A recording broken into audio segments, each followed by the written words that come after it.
Dating manager ni Jed Madela, inirereklamo ang singer ng pamimisikal dahil sa pera.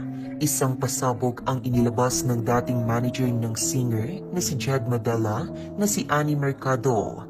Galit na galit si Annie dahil sa bagong kanta na inilabas ng singer dahil sa paniniwalang siya ang pinatatamaan nito. Nitong Webes, July 4, 2024, naglabas ng dalawang bagong kanta si Jed sa music app na Spotify halos kasabay ng kanyang concert ngayong gabi, July 5, 2024. Ang title ng new release songs ni Jed ay Welcome to My World at I Wish You the Worst. Sa kanyang Facebook post ngayong araw ilang oras bago ang concert ng singer, naglabas si Annie ng kanyang saloobin. Tila na-triggered nga ito sa kanta ni Jed na I Wish You the Worst dahil pakiramdam niya ay patama ito sa kanya. Ikinuwento rin ng talent manager